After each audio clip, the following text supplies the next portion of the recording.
السلام علیکم ورحمۃ اللہ وبرکاتہ۔ مجھ میں باپ بننے کی صلاحیت نہ تھی، مگر میں نے سارا الزام اپنی بیوی پر ڈال دیا۔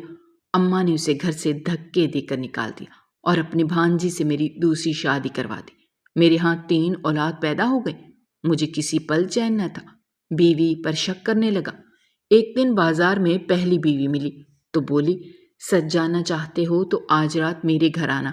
میں سب سے چھپ کر پہلی بیوی کے گھر گیا تو میرے ہوش اڑ گئے۔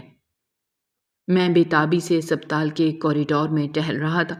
میرے اندر ایسی آگ جل رہی تھی جس کا علاج کسی کے پاس نہ تھا۔ آس پاس جتنے افراد بھی موجود تھے وہ سبھی مجھے عجیب نگاہوں سے دیکھ رہے تھے، مگر میں کسی کو کیا بتاتا۔ میری بیوی اندر اسپتال میں تھی۔ وہ تیسری بار حاملہ تھی اور آج اچانک اس کی طبیعت خراب ہونے پر میں اسے اسپتال لے کر آیا تھا، مگر میرے چہرے پر ایسی مردنی طاری تھی جیسے میری دنیا اجڑنے والی ہو۔ تھوڑی دیر بعد نرس باہر نکلی۔ اس کے چہرے پر خوشی تھی۔ اس نے مجھے ننھے سے کمبل میں لپٹا ہوا ایک وجود لا کر تھما دیا۔ مبارک ہو، آپ کا بیٹا ہوا ہے۔ آپ کی بیوی بالکل خیریت سے ہے۔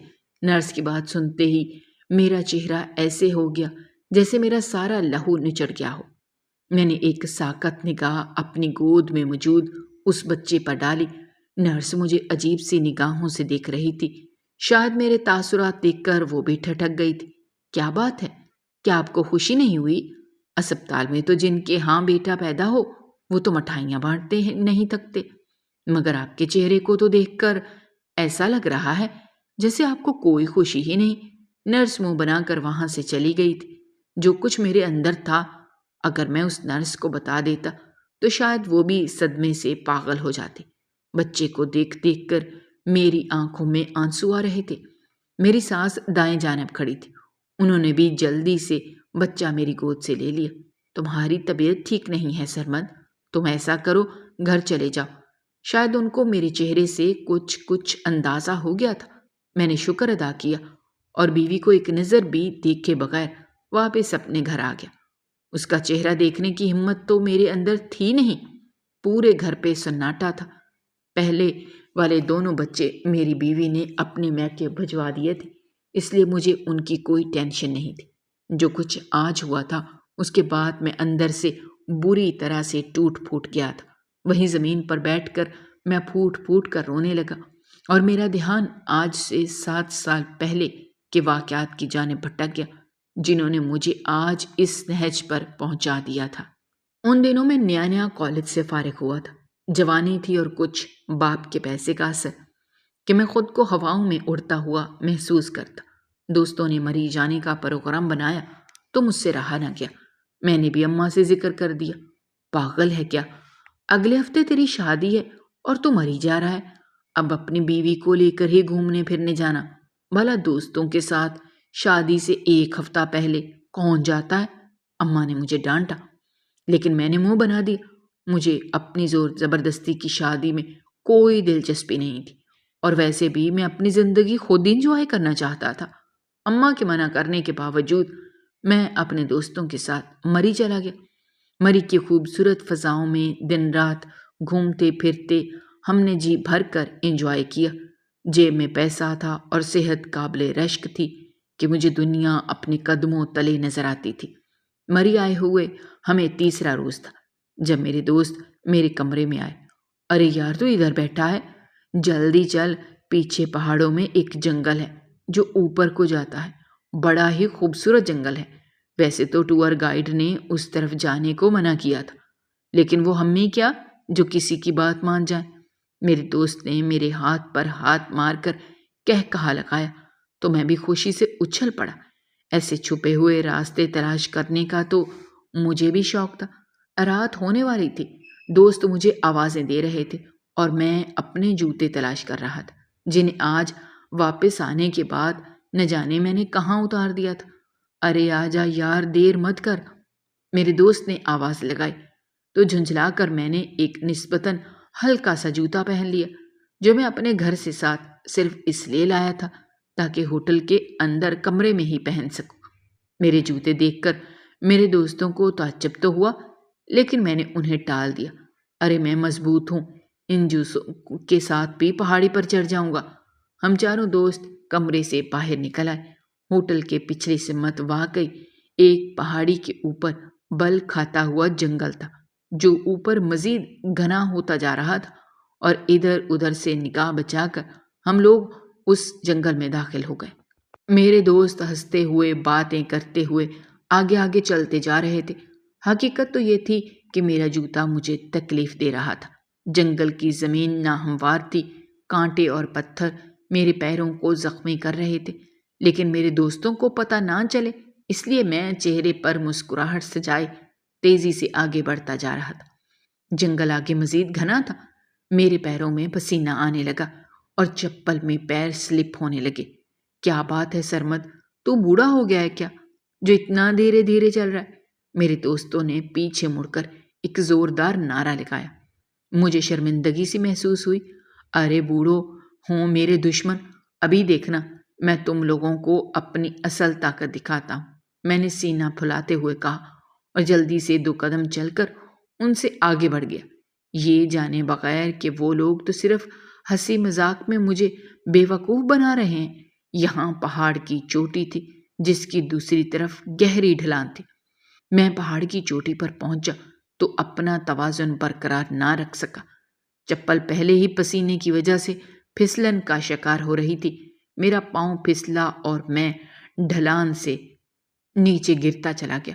میرے دوست بھی گھبرا گئے، وہ تو صرف مجھے ڈرانا چاہتے تھے، مگر مجھے بری طرح سے درختوں سے ٹکراتا ہوا نیچے ڈھلان میں گرتا دیکھ کر ان کے اوزان خطا ہو گئے تھے۔ وہ بھی میرے پیچھے دوڑتے ہوئے نیچے آنے لگے، لیکن میری رفتار بہت زیادہ تھی۔ اونچے اونچے پتھر اور درخت مجھ سے ٹکراتے تو میرا انجر پنجر ہل جاتا۔ ڈھلان میں لڑکتے اچانک میرے ایک زوردار طریقے سے ایک بڑے سے پتھر سے جا ٹکرایا۔ میرا پورا وجود اس بڑے پتھر سے جیسے ہی لگا، مجھے اپنے وجود میں ایک عجیب سا احساس ہوا، یوں لگا جیسے کسی پہاڑ کے نیچے میرا وجود کچلا گیا ہو۔ سب سے زیادہ درد جسم کے نچلے حصے میں اٹھ رہا تھا۔ میرے لبوں سے چیخیں بلند ہوئیں اور مجھے اپنے ہوش و حواس گم ہوتے ہوئے محسوس ہوئے۔ شاید رات کی تاریکی تھی یا میں بے ہوش ہو چکا تھا، کیونکہ دوسری بار جب مجھے ہوش آیا تو میں اسپتال کے بستر پر تھا۔ میرا جسم درد سے ٹوٹ رہا تھا۔ میرے آس پاس دوستوں کے شرمندہ سے چہرے نظر آ رہے تھے۔ میری دونوں ٹانگوں پر پلستر چڑھا ہوا تھا، مگر ایک اور بھی ناقابل بیان تکلیف تھی جو میری برداشت سے باہر تھی۔ ڈاکٹر آیا تو اس کا چہرہ سفید پڑا ہوا تھا۔ میرے گھر والوں کو اطلاع دی جا چکی تھی، مگر میں بے چین تھا۔ ڈاکٹر صاحب، مجھے شدید تکلیف ہو رہی ہے، مجھے کوئی انجیکشن لگا دیں۔ میں نے ڈاکٹر کی منت کی تو اس نے میرے کندھے پر ہاتھ رکھ دیا۔ تکلیف تو ہوگی، پورا جسم شدید ٹوٹ پھوٹ کا شکار ہوا ہے، کئی نسیں کچلی گئی ہیں، 1 ہفتے تک تم صحیح ہو جاؤ گے۔ میرے ذہن میں دھماکہ سا ہوا، 1 ہفتے بعد تو میری شادی تھی۔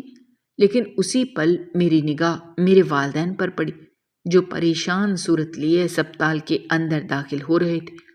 میری ماں نے مجھے چومنا شروع کر دیا۔ ان میں سے کسی نے مجھے کچھ نہ کہا، شاید انہیں اندازہ ہو گیا تھا کہ میرا پہلے ہی بہت نقصان ہو گیا ہے۔ میرے والدین نے میری شادی آگے کر دی۔ میرے سسرال والے نیک اور شریف لوگ تھے، انہوں نے بھی میری خراب طبیعت دیکھ کر اصرار نہ کیا، بلکہ وہ بھی پریشان ہو گئے تھے۔ چند مہینے گزرے تو میں بمشکل اپنی ٹانگوں پر کھڑا ہونا سیکھا۔ سہارا لے کر میں نے چلنا شروع کیا تو میں دوبارہ سے زندگی کی طرف لوٹنے لگا۔ لیکن یہ ایک بدترین حادثہ تھا جس نے میری زندگی ویران کر دی تھی۔ لیکن آخر کار میری ٹانگیں بالکل ٹھیک ہو گئیں اور میں چلنے پھرنے کے لائق ہو گیا۔ گھر میں دوبارہ سے میری شادی کے ہنگامے جاگ اٹھے اور میں زمین پر قدم رکھنے کی ٹھیک 1 ماہ بعد امی میری دلہن کو بیاہ کر لے آئیں۔ شادی کے روز میں بھی بہت خوش تھا، لیکن میری بیوی خاندان کی سب سے حسین لڑکی تھی۔ اتنی خوبصورت لڑکی میں نے پہلے کبھی نہیں دیکھی۔ وہ سگڑ اور سلیقہ شعر بھی تھی۔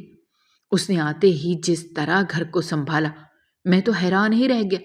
میری لاؤبالی فطرت تو حادثے کے بعد بدل چکی تھی۔ میں اب دھیان سے ابا کے کاروبار کو سنبھال رہا تھا۔ گھر میں خوشیوں نے ڈیرا ڈال لیا تھا۔ میں گھر آتا تو میری بیوی مجھے کھانے اور چائے کا پوچھتی اور میری اتنی خدمت کرتی کہ میں سرشار ہو جاتا۔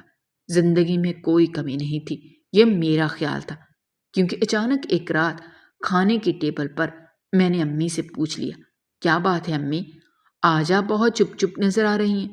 میرے پوچھنے کی دیر تھی کہ امی نے ایک گہرا سانس لیا۔ تمہارے ساتھ آصفہ کے لڑکے کی شادی ہوئی تھی، آج اس کے ہاں بیٹا پیدا ہوا ہے، کچھ اندازہ بھی ہے؟ تم دونوں کی شادی کو 1 سال گزر چکا ہے، لیکن تم دونوں نے ابھی تک ہمیں کوئی خوشخبری نہیں سنائی۔ ٹھیک ہے کہ اپنی زندگی کو انجوائے کرنا چاہیے اور گھومنا پھرنا چاہیے، لیکن یہ سب کچھ بچے کے بعد بھی تو ہو سکتا ہے، اسی لیے اب تم دونوں اپنی فیملی بڑھانے پر توجہ دو۔ امی کی بات سن کر میں نے حیرت سے اپنی بیوی کو دیکھا، اس کا رنگ شرم کے مارے سرخ پڑ رہا تھا۔ ہماری شادی کو 1 سال کا عرصہ گزر گیا اور مجھے پتہ ہی نہ چلا، لیکن میری ماں غلط سمجھ رہی تھی۔ ہم دونوں نے اولاد پیدا نہ کرنے کے لیے کچھ نہیں سوچا تھا، یہ تو شاید اللہ کی مرضی تھی کہ ابھی تک ہمارے ہاں اولاد نہیں ہوئی تھی۔ اماں کی بات سن کر میرا ماتھا ٹھنکا، واقعی 1 سال اچھا خاصا عرصہ ہوتا ہے۔ اب تو مجھے بھی انتظار رہنے لگا۔ میں ہر مہینے اپنی بیوی سے پوچھتا، کیا کوئی امید لگی؟ لیکن وہ مایوسی سے نفی میں سر ہلا دیتی تو میرا دل بھی بجھ کر رہ جاتا۔ اس دن میں آفس گیا تو میرا دوست طلحہ سب کے لیے مٹھائی لے کر آیا تھا۔ میں بھی خوشی خوشی مٹھائی کھانے لگا، اور جب میں نے اس سے پوچھا کہ مٹھائی کس چیز کی ہے تو وہ خوشی سے بولا، ارے یار تیرا دوست باپ بن گیا ہے، بیٹا ہوا ہے میرے گھر۔ یقین نہیں آتا، اللہ نے اتنی بڑی خوشی مجھے دے دی، وہ خوشی سے کہہ رہا تھا، جبکہ مٹھائی کا ٹکڑا میرے ہاتھ میں ہی رہ گیا۔ اس کی شادی تو مجھ سے بھی 6 مہینے بعد ہوئی تھی، لیکن آج وہ بھی باپ بننے کی نوید سنا رہا تھا۔ میں اس دن بجھے دل کے ساتھ گھر واپس آیا۔ اس رات میں نے پہلی دفعہ اپنی بیوی سے ڈاکٹر کے پاس چلنے کی بات کی۔ وہ میری بات سن کر کچھ دیر تک میری جانب دیکھتی رہی، پھر اچانک پھوٹ پھوٹ کر رونے لگی۔ سنیں، کیا آپ کو بھی یہی لگتا ہے کہ میں بانجھ ہوں یا میں اولاد پیدا نہیں کر سکتی؟ اس نے کہا تو میں گنگ سا رہ گیا، ایسی سوچ میرے اندر تو نہیں آئی تھی۔ میں نے اسے تسلی دی کہ ڈاکٹر کو چیک کروا لینے میں کیا حرج ہے۔ وہ کچھ دیر تو سوچتی رہی، پھر بولی، میری ایک رشتہ دار کی بہن ڈاکٹر ہے، بڑی قابل ہے، نمبر لے لیتی ہوں، ہم کل اس کے پاس چلے جائیں گے۔ اس کی بات پر میں نے سر ہلا دیا۔ اگلے دن میں اور وہ ڈاکٹر کے پاس چلے گئے۔ ڈاکٹر نے کچھ ضروری ٹیسٹ لکھ کر دیے، جنہیں کروا کر فی الحال میں اور میری بیوی گھر آ گئے تھے۔ ٹیسٹوں کی رپورٹ کل آنی تھی۔ وہ چہرے سے بڑی خوش نظر آ رہی تھی۔ ہم گھر آئے تو اماں کا موڈ سخت خراب تھا۔ آج کل ویسے بھی ان کا مزاج تھوڑا اکھڑا اکھڑا سا رہتا تھا۔ انہوں نے میری بیوی کو صاف نظر انداز کر دیا اور مجھے پیار سے اپنے پاس بٹھا لیا۔ آج وہ رقیہ آئی تھی، وہ بھی پوچھ رہی تھی کہ ابھی تک بہو کے گھر خوشخبری کیوں نہیں آئی۔ میں تو لوگوں کو جواب دے دے کر تھک چکی ہوں۔ مجھے معاف کر دے بیٹا، نہ جانے میں کس لڑکی کو بیاہ کر لے آئی ہوں۔ اگر اس کے اندر کوئی کمی ہے تو تیری زندگی برباد ہونے کی ذمہ دار تو میں ہوں۔ امی کی آنکھوں میں آنسو جگمگانے لگے۔ میں خود پریشان ہو اٹھا تھا۔ ان کی بات نے مجھے بھی اندر تک دہلا کے رکھ دیا تھا، لیکن مجھے اپنی بیوی پر ترس آیا۔ بھلا وہ بیچاری مجرم نہ ہوتے ہوئے بھی مجرم قرار دی جا رہی تھی۔ کچھ ہی دنوں بعد ٹیسٹ کی رپورٹیں آ گئیں۔ میری بیوی کے چہرے پر اس دن بڑی خوشی تھی۔ ٹیسٹ کی رپورٹیں لے کر وہ جلدی سے میرے پاس آئی۔ یہ دیکھیں، ساری رپورٹس میں لکھا ہے کہ میرے اندر کوئی خرابی نہیں ہے، اللہ نے چاہا تو ہم جلد والدین بن جائیں گے۔ اس کی آواز میں خوشی تھی۔ رپورٹس پکڑ کر میرے دل کو بھی ایک اطمینان سا ہوتا چلا گیا۔ میں نے ایک دفعہ پھر سے بے تابی سے دن کاٹنے شروع کر دیے۔ میری بیوی ایک دن چھوڑ کر ایک دن اپنے اس ڈاکٹر کے پاس لازمی چکر لگا لیا کرتی تھی۔ مجھ سے زیادہ اولاد کے لیے تو شاید وہ خود بے تاب تھی۔ آفس میں بھی اب تمام لوگ مجھ سے پوچھنے لگے تھے۔ وقت گزرتے گزرتے تقریباً 2.5 سال کا عرصہ بیت چکا تھا، اور اس روز میں کام سے گھر آیا تو میری بیوی ایک پانی بھری بوتل کے اندر کچھ ڈال رہی تھی۔ یہ کیا کر رہی ہو سیما؟ میں نے پوچھا تو وہ یوں اچھلی جیسے پتہ نہیں کوئی گناہ کرتے ہوئے پکڑی گئی ہو۔ اس کے چہرے کا رنگ ہی اڑ گیا تھا۔ میں حیران ہوا۔ کچھ دیر تو وہ مجھے دیکھتی رہی اور پھر پھوٹ پھوٹ کر رونے لگی۔ نہ جانے ایسی کیا بات، جب اماں اور باپ دونوں صحت مند ہیں اور ہم دونوں میں کوئی کمی نہیں ہے، تو پھر ہماری اولاد کیوں نہیں ہو رہی؟ اس لیے میں آج تعویذ والے بابا سے تعویذ لے کر آئی ہوں۔ وہ تو کہہ کر روتی ہوئی اندر چلی گئی، لیکن میں اپنی جگہ کھڑا رہ گیا۔ بھلا یہ کس نے کہا کہ ماں اور باپ دونوں ہی صحت مند تھے؟ میں نے آج تک اپنا چیک اپ بھی نہیں کروایا تھا۔ میں بے چینی سے چھت پر جا کر ٹہلنے لگا۔ ایک کے بعد ایک سگریٹ پھونکتے ہوئے مجھے بار بار یہی خیال آ رہا تھا کہ ایک دفعہ مجھے اپنا بھی چیک اپ کروا لینا چاہیے۔ بیوی نے تو 2.5 سالوں میں کئی ٹیسٹ اور رپورٹیں کروا لی تھیں، سب کے سب کلیئر تھے۔ نہ چاہتے ہوئے بھی مجھے اگلے دن خاموشی سے اپنی بیوی کو اسی رشتہ دار کے پاس چلا گیا جس کی بہن کے پاس میری بیوی اپنے آپ کو دکھایا کرتی تھی۔ وہ اچھا اور شریف لڑکا تھا۔ میں نے اس سے وعدہ کیا کہ میری رپورٹ کے متعلق وہ گھر میں کچھ نہیں بتائے گا۔ وہ خود بھی ڈاکٹر تھا۔ اس نے میرا بغور معائنہ کیا اور ٹیسٹ وغیرہ لکھ کر دے دیے، لیکن اس کے چہرے پر پھیلی مایوسی مجھے اشارہ دے رہی تھی۔ ٹیسٹ کی رپورٹ آئی تو ڈاکٹر نے مجھے فون کر کے بلا لیا۔ آپ کے لیے کوئی اچھی خبر نہیں ہے سرمد بھائی، ڈاکٹر نے کہا، اور میرے ہوش اڑ گئے۔ اس نے مجھ سے پوچھا کہ کیا کچھ عرصے قبل مجھے کوئی حادثہ پیش آیا تھا؟ میرا دھیان اپنے مری والے حادثے کی طرف چلا گیا۔ میں نے اسے سب بتا دیا۔ ڈاکٹر کے چہرے پر سمجھنے والا تاثر پھیل گیا۔ اس حادثے کی وجہ سے آپ کے اندر بہت کچھ ڈیمیج ہو گیا تھا۔ آپ کے مردانہ خلیوں کو شدید نقصان پہنچا ہے اور اب آپ باپ بننے کے قابل نہیں رہے۔ ڈاکٹر کی بات میرے سر پر کسی پہاڑ کی طرح ٹوٹی تھی۔ میں جلدی سے اپنی رپورٹیں اٹھائے واپس آ گیا، لیکن آنے سے پہلے میں نے اسے سختی سے تاکید کی کہ وہ میری بیوی کو اس بارے میں کچھ نہیں بتائے، بلکہ اب تو مجھے افسوس ہو رہا تھا کہ میں اس کے اس رشتہ دار ڈاکٹر کے پاس کیوں چلا گیا تھا۔ دن گزرتے رہے اور 6 مہینے مزید گزر گئے۔ لوگوں نے سوال کر کر کے میری زندگی اجیرن کر دی تھی۔ میری ماں دن رات میری بیوی کو اٹھتے بیٹھتے تانے دیا کرتی تھی۔ میں نے اپنی نامردی والی بات سب سے یوں چھپائی تھی کہ کسی کو کانوں کان اس کی خبر نہ ہوئی۔ میرے سامنے میری بیوی آنسو بہاتی رہتی اور میری ماں اسے بھانج کہتی، لیکن میں کبھی یہ سچ نہ اگلتا کہ کمی تو دراصل مجھ میں ہے۔ 3 مہینے بعد میری ماں کی برداشت جواب دے چکی تھی۔ اس نے مجھے مجبور کر دیا کہ میں اپنی بیوی کو طلاق دے کر دوسری شادی کر لوں۔ میں جانتا تھا کہ میں دوسری شادی تو کیا، تیسری شادی بھی کروں گا تو میرے ہاں اولاد نہیں ہوگی، لیکن گھر میں روز اور اس طرح کی چکھ چکھ سے میں عاجز آ چکا تھا۔ میری بیوی بھی اب ہر وقت بجھی بجھی رہنے لگی تھی۔ تھک ہار کر میں نے اسے ایک روز طلاق دے دی۔ طلاق کا کاغذ ہاتھ میں تھامے وہ چند لمحے تک تو مجھے دیکھتی رہی اور پھر خاموشی سے گھر سے نکل گئی۔ اماں ابا بلند آواز میں شکر ادا کر رہے تھے کیونکہ بھانج عورت سے ان کی جان چھوٹی۔ میں دل ہی دل میں پشیمان تھا اور خود کو اپنے کام کاج میں مصروف کرنے کی کوشش کرنے لگا۔ ایک دن میں کام سے واپس آیا تو مجھے گھر میں غیر معمولی چہل پہل کا احساس ہوا۔ اماں کسی مہمان کے ساتھ خوش گپیوں میں مصروف تھی اور وہ مہمان جو بھی تھا اسے دیکھ کر میرے قدموں تلے سے زمین نکل گئی۔ وہ کوئی اور نہیں، میری سابقہ بیوی کی بہن تھی۔ اس کے ساتھ ایک حسین و جمیل سی لڑکی بھی بیٹھی تھی، مشکل سے 20-22 سال کی تھی۔ مجھے حیرت ہوئی کہ اماں کیسے ان لوگوں سے اچھے طریقے سے بات کر رہی ہے، لیکن میں سلام کر کے خاموشی سے کمرے میں چلا گیا۔ رات کو اماں میرے کمرے میں آئی تو وہ بہت خوش تھی۔ اماں نے مجھے بتایا کہ میری سابقہ بیوی کی بہن آج ہمارے گھر اس لیے آئی تھی کیونکہ وہ اپنی بیٹی کا رشتہ مجھے دینا چاہتی ہے، اور ایسا کرنے کے لیے اسے کسی اور نے نہیں بلکہ میری سابقہ بیوی نے کہا ہے۔ ابا کی دولت اور جائیداد اچھی خاصی تھی۔ ہم لوگ شہر کے پوش علاقے میں رہا کرتے تھے۔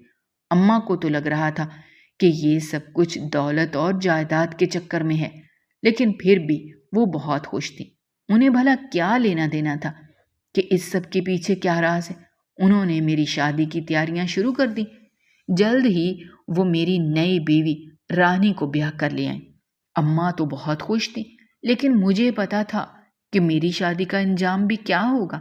سب گھر والے اولاد کا انتظار کریں گے اور آخر میں کچھ عرصے بعد وہ اس بیوی سے بھی مایوس ہو جائیں گے۔ رانی کم عمر تھی اور حسین بھی، لیکن اسے میری خامی کا ابھی تک پتہ نہیں تھا، اسی لیے مجھ پر محبت لٹایا کرتی تھی۔ شادی کو 3 مہینے گزرے، میں بوجھے دل سے کام پر جاتا اور ستے ہوئے چہرے کے ساتھ واپس آ جاتا۔ لیکن اس روز کچھ عجیب ہوا۔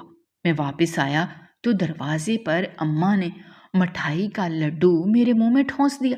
میں حیران رہ گیا، یہ کس خوشی میں اماں؟ اماں حد سے زیادہ خوش نظر آ رہی تھی۔ ارے اسی خوشی میں جس کا انتظار برسوں سے ہے۔ تو باپ بننے والا ہے، تیری بیوی امید سے ہے۔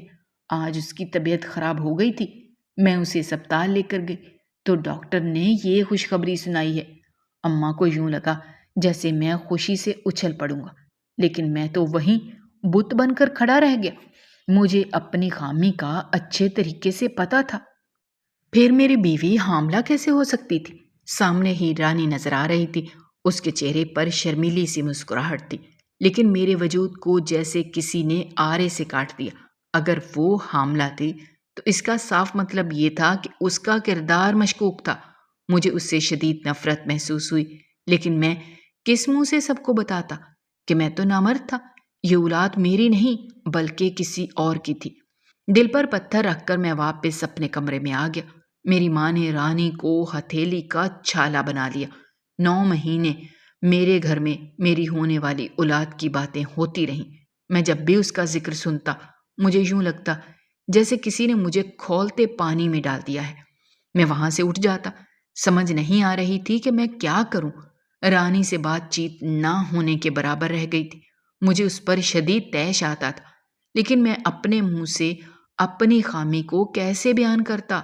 آخر 9 مہینے گزرے اور رانی نے ایک چاند سے بیٹے کو جنم دیا۔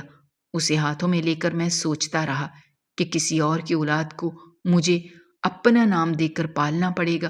سب گھر والے بہت خوش تھے، نہ چاہتے ہوئے بھی میں خاموش ہو گیا۔ لیکن صرف 4 مہینے گزرے تھے کہ رانی ایک دفعہ پھر حاملہ ہو گئی۔ اس دفعہ تو میرا جی چاہا کہ میں تھپڑوں سے اس کا منہ سرخ کر دوں اور اسے طلاق دے کر گھر سے باہر نکال دوں۔ میں اس سے ٹھیک سے بات بھی نہ کرتا، بچے کو بھی ٹھیک سے پیار نہ کرتا۔ سب گھر والے حیران تھے کہ آخر مجھے کیا ہو گیا ہے۔ رانی بھی پریشان رہتی اور اسی پریشانی میں اس نے میری بیٹی کو جنم دے دیا۔ میں نے جیسے حالات سے سمجھوتا کر لیا تھا۔ مجھے اندازہ ہو گیا تھا کہ رانی مجھے دھوکہ دے کر کسی اور مرد کے ساتھ تعلقات میں ہے، لیکن میں اگر اس کا راز کھولتا تو مجھے خود بھی شرمندہ ہونا پڑتا۔ اسی لیے میں نے اپنے لب سی لیے تھے۔ وہ تیسری بار حاملہ ہوئی تو مجھے خود سے شرم آنے لگی۔